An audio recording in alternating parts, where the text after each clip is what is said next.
mas o Super Esporte começa ao vivo nesta quarta-feira para te aquecer. O programa hoje vai trazer tudo sobre a abertura das quartas de final da Copa América, que começam hoje com o jogo entre Chile e Uruguai. Nós vamos falar também da nossa seleção que se prepara para o duelo de sábado contra o Paraguai. Tem também todas as notícias do futebol brasileiro e muito mais para você. Mas, antes disso, nós vamos viajar para Paris. Porque ontem a capital francesa aproveitou o Dia Olímpico, data que marca o aniversário da fundação do Comitê Olímpico Internacional em 1894, para se lançar como candidata à sede dos Jogos de 2024. O evento que marcou a proposta de candidatura aconteceu na sede do COI e contou com a presença de autoridades e atletas franceses. Paris é a quarta cidade a entrar na disputa para a Olimpíada e a Paralimpíada de 2024, ao lado de Roma, na Itália, Boston, nos Estados Unidos e Hamburgo, na Alemanha. O comitê de candidatura promete realizar o evento com custo de 6,2 bilhões de euros, aproximadamente 21 bilhões de reais. Paris já tentou sediar os Jogos de 2008, 2012, 2016, mas acabou perdendo as disputas para Pequim, Londres e Rio de Janeiro. A Cidade Luz já recebeu o evento em 1900 e 1924. Eu voto e torço muito por Paris. Mas agora o Super Esporte faz uma rápida pausa. Antes da gente ir para o break, você fica com a visita da Dilma Rousseff, a presidente, ao Rio de Janeiro. Ontem, ela participou de um evento na Cidade Maravilhosa, como forma de também celebrar o Dia Olímpico. O COB, Comitê Olímpico Brasileiro, aproveitou a ocasião para apresentar o mascote do Brasil nos Jogos Pan-Americanos de Toronto, no Canadá, que começam no dia 10 de julho. Senhoras e senhores, essa é a ginga. Essa simpática onça pintada será a mascote da equipe brasileira no Pan-Americano de julho.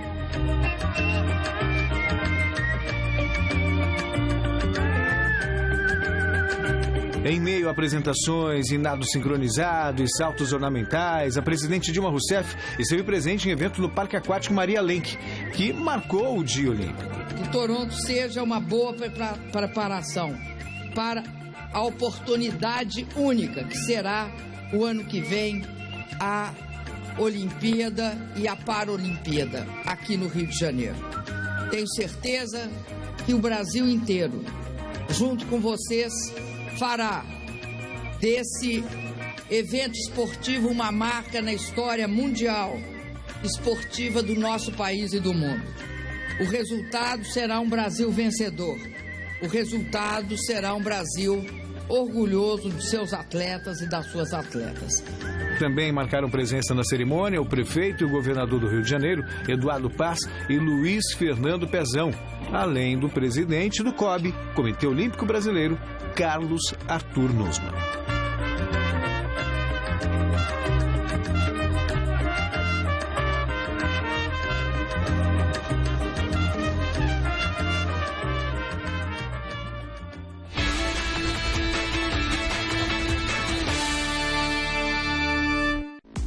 Super Esporte de volta para falar de seleção brasileira que sábado decide contra o Paraguai uma vaga na semi da Copa América. Ontem o escolhido para falar na coletiva foi o atacante Firmino, que aproveitou para se apresentar aos torcedores que ainda não conhecem. Sou natural de Maceió, Alagoas, família humilde. Claro que no começo foi muito difícil, né? Comecei no CRB. Jogava no infantil ainda, depois fiquei um tempo, 4 anos, até o júnior, não cheguei a jogar no profissional, depois fui pro Figueirense, daí joguei o campeonato Série B, no acesso, daí eu não cheguei a jogar a primeira divisão e fui pro Hoffenheim, que estou há 4 anos e meio lá. É bom estar marcando gols e ajudando a seleção brasileira, mas não depende só de mim, depende do grupo inteiro. E o grupo inteiro tem que estar focado no objetivo, que é conseguir o título da Copa América. E o atacante da seleção brasileira está a caminho da Inglaterra. O Liverpool anunciou hoje de manhã em seu site a contratação de Firmino. Apesar de não divulgar o tempo de duração do contrato, os Reds citam um compromisso de longa duração. O atacante deixa o Hoffenheim, clube alemão que defendia desde 2010. Segundo jornais da Inglaterra, a transação chega a 29 milhões de libras, algo em torno de 140 milhões de reais. Tá certo essa conta, Rodolfo? 140 milhões de reais pelo Firmino, por volta disso, meu Deus. Na Alemanha, o Firmino tem 47 gols em 151 jogos. O contrato ainda não foi selado porque o atacante precisa passar por exames médicos, o que deve ocorrer após a disputa da Copa América. Silvestre, bom dia! Olá! Seja bem-vindo. Tudo Comeu bem, muito pessoal? M e passou mal, né? Mas tudo bem, tá? Comi muito chocolate de madrugada. Nossa Senhora. Tudo bem, eu sei como é isso. Silvestre, eu quero saber o seguinte, mas ele tá aqui firme e forte, certo, Fátima Rogério? Eu quero saber se esse valor do Firmino, você não acha muito alto ou se é um valor normal? Claro que não é normal, né? É ridículo. É o milagre da multiplicação das bolas no futebol, né? Mais uma vez, ainda mais partindo do futebol inglês, né? Quer dizer, o futebol é a maior lavanderia do mundo junto com o tráfico de drogas. É, verdade, concordo. Bom, e ainda falando em Copa América, hoje à noite começam as quartas de final da competição com o Chile enfrentando o Uruguai. E a principal dúvida dos uruguaios está no ataque. Edinson Cavani, o Cavani chama Edinson Cavani? Nem sabia do primeiro nome Eu também dele, não, o Rodolfo inventa coisas aqui, mas tudo bem. Edinson. Pode perder... Cavani. O Cavani pode perder o resto da competição porque o pai dele se envolveu num acidente na cidade de Salto, na segunda-feira à noite, que resultou na morte de um motociclista de 19 anos. Isso está dando o maior problema e ainda não se sabe se o atleta vai deixar a delegação ou se ele vai continuar com a equipe. E já do lado do Chile, a seleção vive um ótimo momento na competição, principalmente com o pessoal lá da frente. O time fechou a primeira fase com 10 gols, mais do que o dobro do que qualquer outra seleção. O vencedor desse duelo vai enfrentar quem passar do jogo entre Bolívia e o Peru. E o Chile é favorito, né? Até porque joga em casa, Silvestre. Sem dúvida. E para mim, nessa Copa América bem média em termos técnicos, o Chile tem sido a melhor seleção, não só nos resultados como no desempenho. O time está jogando um pouquinho melhor do que os outros, inclusive melhor do que a Argentina. Agora nós vamos falar de Brasileirão. Domingo tem clássico entre Palmeiras e São Paulo no Allianz Parque. Por isso nós vamos agora entrar em contato com o repórter Osmar Garrafa. Cadê na tela o Garrafa? Ele está lá no CCT da Barra Funda acompanhando o treinamento do Tricolor. Bom dia, Garrafa. Muito frio por aí? Bom dia, Michele. Frio sim, frio, aquela garoa fina e mesmo assim o São Paulo treina para o clássico do próximo final de semana contra o Palmeiras no Allianz Parque. Será a segunda vez que Palmeiras e São Paulo vão se enfrentar por lá. Você lembra, o primeiro jogo, ainda pelo Campeonato Paulista, aquela vitória expressiva do Palmeiras em cima do São Paulo, aquele belo gol, né, do Robinho em cima do Rogério Ceni, do meio da rua, e o São Paulo espera que a história possa ser diferente já no próximo final de semana, até porque o São Paulo empatou com o Avaí no final de semana em casa, este resultado o tirou da liderança do Campeonato Brasileiro. O jogador Carlinhos, que treina neste momento, ontem em entrevista coletiva, o Adriano Dolfi acompanhou, e ele fala exatamente sobre isso, né? Espera que a história neste final de semana seja totalmente diferente e a favor do São Paulo. Vamos ouvi-lo. Eu espero que seja, né? Até porque o São Paulo hoje está num momento diferente. Acho que todos estão percebendo isso, né? Mudou a comissão técnica, como você diz. Antes já tinha até mudado, que era o Milton que estava assumindo. O time já teve uma postura diferente e agora está implementando aí o Osório o seu trabalho. Mas eu espero que seja um jogo diferente até pelo momento que a gente vem vivendo no campeonato.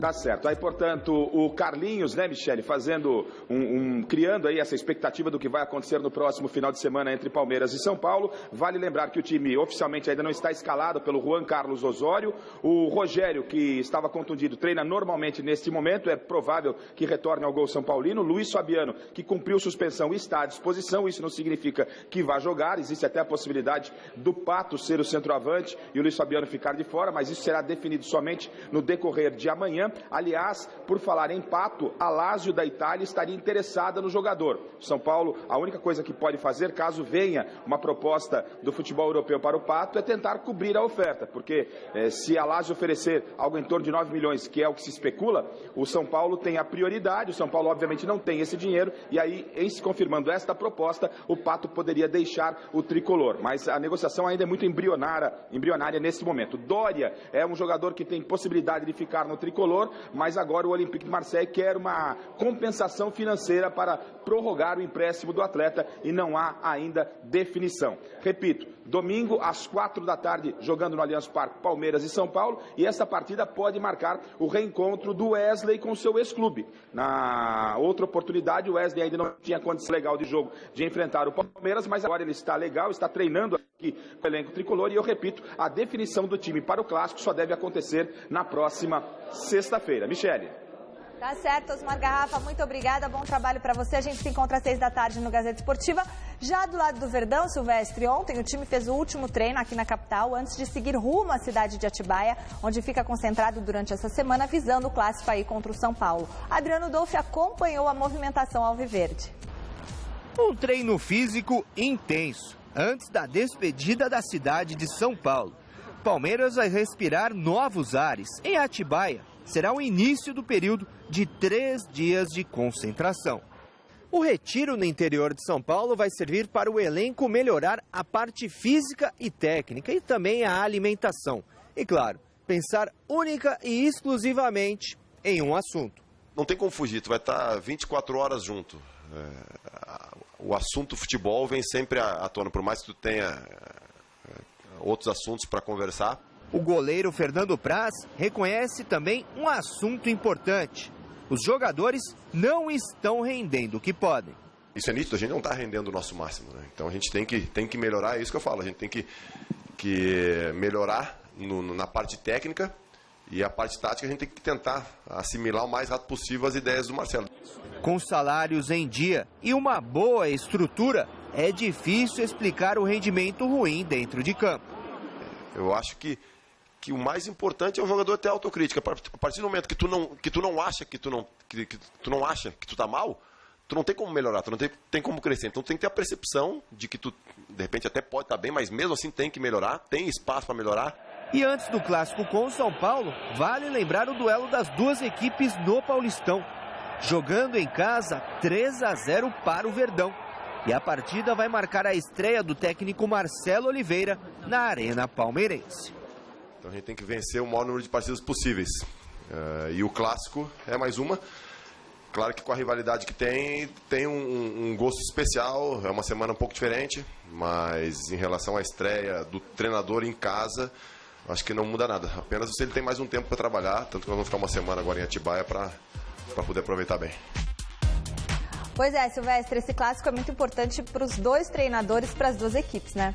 Dois técnicos que estão começando o trabalho. A gente não pode se esquecer que o Marcelo Oliveira é bicampeão brasileiro, na minha opinião, o segundo melhor treinador do Brasil na atualidade, atrás do Tite. O Osório está chegando, despertando uma grande curiosidade em todo mundo. É cedo para criticar ou elogiar muito o Osório, que para alguns já errou nas alterações do jogo passado, para outros tem sido uma grata surpresa. Ele, sem dúvida, é um cara muito carismático e todo mundo gosta desse tiozinho, gente finíssima. E o Marcelo Oliveira também é um cara muito bacana, um belo profissional. Um jogo absolutamente equilibrado na minha visão. Só para dizer o seguinte, que o Alexandre Matos, que é diretor executivo do Palmeiras, defendeu a permanência do Valdívia no time e pediu para o presidente Paulo Nobre manter o jogador no clube. E ele falou que o que o Valdívia está pedindo em salários não é nada absurdo, mas o Palmeiras também oferece uma parte que envolve a produtividade. Hora de falar do Corinthians, que segue se preparando para receber o Figueirense no sábado. O técnico Tite comandou ontem pela manhã mais um treino e depois ele participou de um evento beneficente. Veja na reportagem do Osmar Garrafa.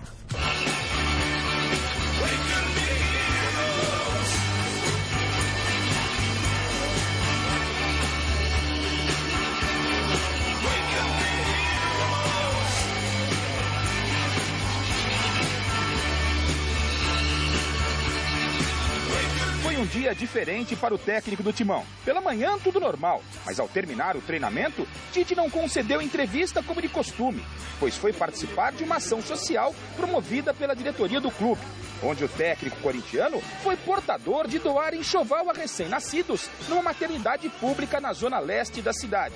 É verdade que o evento era beneficente, mas Tite não teve como fugir do assunto Carlos Amarília. E ele não se mostrou nem um pouco surpreso com as gravações divulgadas no último final de semana de que o árbitro paraguaio, em 2013, poderia estar orientado a prejudicar o Corinthians contra o Boca Juniors pela Copa Libertadores da América. Aquele dia foi um dia muito escuro. Eu não vou falar aqui o que eu penso, porque eu não posso falar o que eu penso, porque o que eu penso ele vai ser digno de um processo. Como eu não tenho condição de comprovar provas escritas, a prova que eu tenho são os meus olhos e a minha experiência. E o julgamento que eu tenho, ele é meu. E que não preciso de nenhuma prova e não preciso de ninguém para falar aquilo que é o meu sentimento. E que a coisa bonita que eu guardo é um sentimento do torcedor pós-jogo. Sabe, eu quero guardar essa marca do torcedor que às vezes tu não precisa ganhar. Mas tu precisa jogar bem, tu precisa ser digno, tu precisa ser forte para ter o reconhecimento. Tite espera que os fatos sejam devidamente apurados e que também não tenha o desprazer de ter que cruzar com o árbitro paraguaio, nem dentro e nem fora de campo. Se eu puder fazer tudo que for sob forma de pedido, de solicitação para não vê-lo.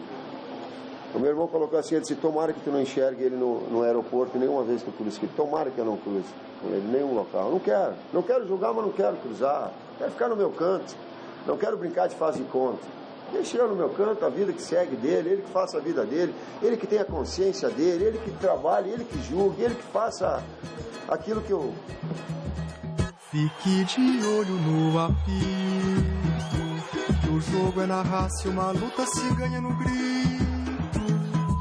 E se o juiz apelar... Silvestre, conta pro pessoal essa história. Canalha, vagabundo, ladrão. Cachorro cafajeste. Conta a história do Amarília. A gente tem a imagem aí que passou há instantes, quando a Amarília deixou o Pacaembu naquele jogo de 2013. Eu fiz essa imagem com a câmera. Tá? Eu estava esperando o Amarília sair, porque um funcionário do Pacaembu me disse que ele não sairia pela porta normal do vestiário do árbitro, e sim pelo gramado, um carro estava esperando ele ali. Então eu fiquei na escadinha do túnel, assim que o Amarília apareceu, eu fui com a câmera, os guardas meio que me empurrando, como se eu fosse agredir o Amarília. Um pouquinho mais atrás, você vai notar um senhor careca, que é o Carmona, Roberto Carmona, grande repórter, histórico repórter, que trabalha na Rádio Transamérica. Eu perguntei para o Amarília ali, a gente não tem o som, mas eu perguntei naquela oportunidade, por que o senhor fez o que fez com o Corinthians? Algo a declarar? O senhor não quer se pronunciar? E nada, tudo bem, direito dele. Na saidinha, quando os guardas estão indo embora, eu ouço um gás. Mas um gás saindo de um tubo, que fique bem claro. Gás de pimenta. Um dos policiais jogou gás de pimenta pra trás e pegou no meu olho. É brincadeira, né, cara? Escoltaram o bandido pra fora e jogaram num repórter inocente, que de vez em quando exagera um pouquinho, mas não foi o caso, um gás de pimenta. Devia ter foi uma experiência deliciosa. Chute nele, viu, Silvestre? Bom, seguinte, o Corinthians quer impedir o Carlos Amarília e os assistentes Carlos Cáceres e Rodney Aquino de trabalharem em partidas do clube para sempre. Eles vão entrar com esse pedido e também o Corinthians vai pedir junto à CBF que ele seja, o Amarília, impedido de atuar no Brasil em qualquer partida e também já estuda pedir uma indenização. Não, se foi subornado, né, tem que ser banido do futebol. Claro. Ele e outros tantos, porque se for mexer também nesse vespeiro, o futebol tá dando vergonha. Nojo. O Santos lançou na noite desta terça-feira o livro oficial da conquista do Campeonato Paulista, intitulado Time da Virada. O evento de lançamento reuniu na Vila Belmiro jogadores, membros da comissão técnica e torcedores. O presidente do Peixe, Modesto Roma Júnior, aproveitou a ocasião para falar sobre as situações de Lucas Lima e Robinho. Confira com Felipe Boril. Dia de homenagens e boas lembranças na Vila Belmiro. Hora de comemorar a história construída por Modesto Roma. O filho, hoje presidente do Santos, se emociona ao falar sobre o pai. Sempre se fica emocionado, né? A emoção dos patronos do Santos Ainda mais quando o patrono é o pai da gente, né? Então a gente fica realmente emocionado. Além disso, o lançamento do livro de fotos da conquista do título paulista de 2015, em cima do Palmeiras. Nada melhor que uma lembrança dessa para deixar vivo no coração do santista esse momento. É legal que você faz parte da situação, né? Pegamos uma situação muito difícil, né? E a gente conseguiu reverter tudo. A diretoria dando respaldo para nós, com muita dificuldade, jogadores querendo ir embora, tudo. Então acho que deu pra gente conquistar um título importante, mais um para a história do Santos. Uma conquista limpa no campo, mas que fora dele deixou chateações. Arouca e Aranha saíram do time por causa de dívidas trabalhistas, que mais tarde foram acertadas. Mesmo assim, a mágoa não passou. Eu podia ter paciência. Se eles estivessem em outro time pequeno do interior de São Paulo, poderia até fazer isso, que não ia receber mesmo. Mas no Santos recebe. Então não é à toa que o Santos está com essa nova gestão, está fazendo de tudo para acertar com todos e vamos em frente. A gente vai buscar mais objetivos. No final de semana, o Santos encara o Internacional em Porto Alegre, ainda com Lucas Lima, que anda despertando o interesse de clubes da Europa. O Lucas não quer ir embora, já me declarou que não quer ir e quer ficar. Então eu acredito que ele fique, no mínimo, até o fim do ano. Chegou proposta para ele, presidente? Nas minhas mãos, não. Dizem que existe uma proposta do Porto, eu não recebi, mas o atleta diz que quer continuar. E não foi só o Lucas Lima que recebeu proposta, não. O atacante Robinho também interessa a um clube do México. A situação entre Robinho e Santos permanece indefinida. O jogador está com a seleção brasileira disputando a Copa América no Chile. A diretoria já fez a proposta para renovação de contrato e não fará nenhuma loucura para ter o jogador novamente. A gente quer renovar o contrato do Robinho. Não existe apreensão, porque a gente sabe que no futebol as coisas são assim mesmo. Nós queremos renovar, isso agora depende do Robinho, não depende mais do Santos. O que nós podíamos fazer, nós fizemos. Agora a bola continua no pé do Robinho, cabe a ele definir. Nós fizemos o que nós podíamos fazer. Loucura o Santos não faz. Enquanto isso, Marcelo Fernandes está mantido no cargo. Não sabemos até quando. E aí, Silvestre? Já ouvi falar que o Oswaldo foi novamente procurado sobre o Robinho. Realmente ele tem propostas milionárias do futebol chinês, do Querétaro, que era o time do Ronaldinho, que se desligou de lá antes de um ano de contrato que ainda tinha em vigor, mas ele resolveu seguir a vida dele, talvez jogue aqui no Brasil, no exterior, em outro time. E o Lucas Lima, também já escutei essa história que ele não quer se transferir agora, é muito novo, porque quer mostrar serviço até para ter oportunidades na seleção brasileira. Tá certinho o Lucas Lima, é muito moleque, ganhou só o Campeonato Paulista, tem lenha para queimar, né? É claro, pinta uma chance do cara ganhar muito dinheiro numa tacada só, todo mundo fica assim, né? Até porque futebol, mexe com o corpo, de repente o cara se machuca. Só que a ciência hoje está tão evoluída que dificilmente, a não ser que o cara, Deus me livre, tenha um acidente, ampute uma perna e tal, o cara para de jogar futebol. Então ele tem mesmo que seguir no Santos, e se o Santos perder Robinho e Lucas Lima, aí tá ferrado pro Campeonato Brasileiro, assim como o Corinthians, que perdeu 2 atacantes importantíssimos. O Corinthians tá perdendo todo mundo, né? Bom, gente, é o seguinte, quero agradecer a sua audiência. O programa de hoje fica por aqui, às 6 da tarde a gente vai se encontrar no Gazeta Esportiva. Beijinhos aqui, ó, galera de Pernambuco, Pedro Hélio Cavalcante lá de Pedra, Hermínio Cassano, Maria Nayara, Fábio Roman, Nando Humberto, Matheus César, Gabriel Bueno. Legal. Beijo, galera. Muito obrigada pelo carinho. 6 da tarde, Gazeta Esportiva. Tchau, tchau, tchau. Tchau, beijo. Ai, que dor de barriga. Eu quero ver gol, não precisa ser de placar, eu quero ver gol. Eu quero ver gol, eu quero ver gol. Não precisa ser de placar, eu quero ver gol. Tem limão, tem mate, melancia fatiada, o bolo, sal e doce, dragão chinês. Tem limão, tem mate, melancia fatiada, o bolo, sal e doce, dragão chinês. Tô no rango desde as 2 e a lombra bateu. O jogo é às 5 e eu sou mais o meu. Ronald Rios trabalha numa obra por um dia. Hoje, 11h30 da noite no Eu Nunca. Assista agora a Revista da Cidade. E logo após, Você Bonita.